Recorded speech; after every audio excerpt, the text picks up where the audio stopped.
রাজ্যে বাংলাদেশি অনুপ্রবেশকারীদের সংখ্যা দিনের পর দিন বৃদ্ধি পাচ্ছে।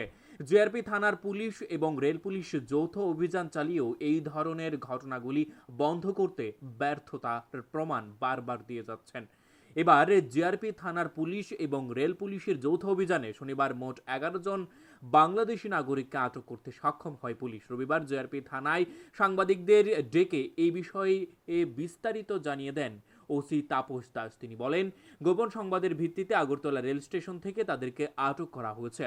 তারা বাংলাদেশ থেকে অবৈধভাবে দালাল চক্রের মাধ্যমে রাজ্যে প্রবেশ করে বহিরাজ্যে যাওয়ার পরিকল্পনা করেছিল। কেউ বিহারে, কেউ পাটনায়, আবার কেউ কলকাতায় যাওয়ার সিদ্ধান্ত করেছিল।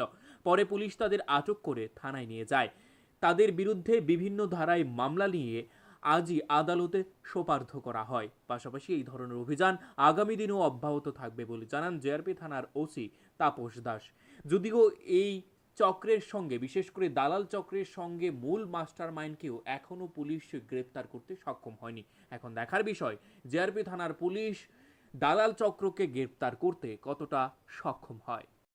হ্যাঁ, আমরা গতকালকে 11 জন বাংলাদেশি নাগরিককে আমরা অ্যারেস্ট করেছি আমাদের আগরতলা রেল স্টেশন থেকে। তো তারা প্রত্যেকেই অবৈধভাবে ভারতে প্রবেশ করে এবং তারা জিজ্ঞেস করলে বিভিন্ন জায়গায় যেতে, কেউ উড়িষ্যা, কেউ কলকাতা, কেউ বেঙ্গালুর, কেউ চেন্নাই এরকম বলেছে যেতে চেয়েছিল।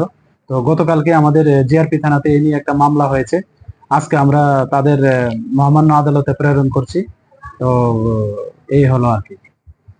এই যে দুই একদিন পর পর বাংলাদেশ ধরা পড়ছে বা বিভিন্ন জিনিস আসছে যাচ্ছে, তার পেছনে কি কোনো গেরু কাজ করছে, আপনার কি মনে হয়?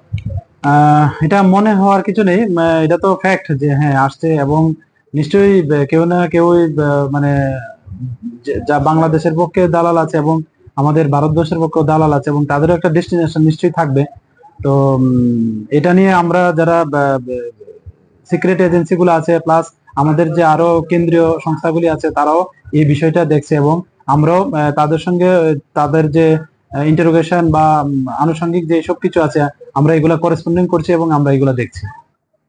এটা কি দেশের পক্ষে, রাজ্যের পক্ষে একটা থ্রেটের বিষয়? থ্রেট এটা তো একদম বলা যায় না, তবে আমাদের প্রত্যেক এজেন্সি এটার জন্য মানে খুব মানে শক্তভাবে জিনিসটা দেখছে, এটা আমি যতটুকু জানি এবং পরবর্তীতে এটার যে আরো লিগ্যাল অ্যাকশন আছে আমরা নেব অবশ্যই। Bureau report, news live 24 Tripura.